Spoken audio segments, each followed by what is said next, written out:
One of the stories in Scripture that shows the way that Jesus unpacked grace more clearly than any other is the story of the woman caught in adultery.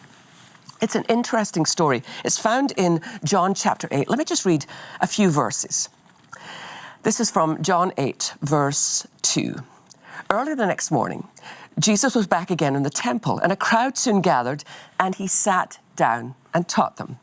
As he was speaking, the teachers of religious law and the Pharisees brought a woman who'd been caught in the act of adultery. They put her in front of the crowd. Let me just pause for a moment there.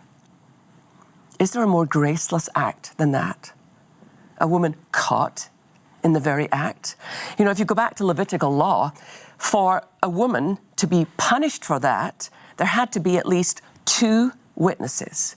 And not only should the woman be there, but also the man should be there. There's no mention of the man in this story. Let's read on. Teacher, they said to Jesus, this woman was caught in the act of adultery. The law of Moses says to stone her.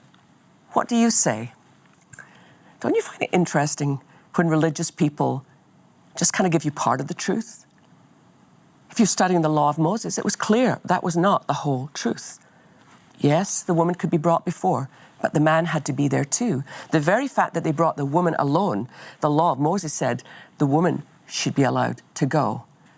But there's nothing worse than an angry religious crowd. Let's read on.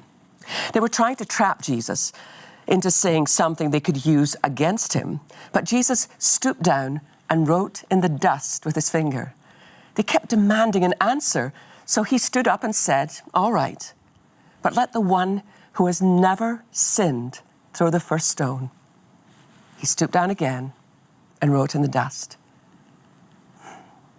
When the accusers heard this, they slipped away one by one, beginning with the oldest until only Jesus was left in the middle of the crowd with the woman.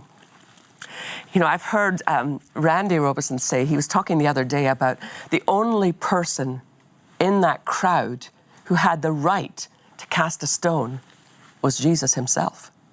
He was the only sinless one. And I find it really sad, not just that they dropped their stones and left. I find it sad that they didn't drop their stones and come and kneel beside her. See, that's what grace would have done. Grace would have understood what Jesus was saying. Are you all so innocent?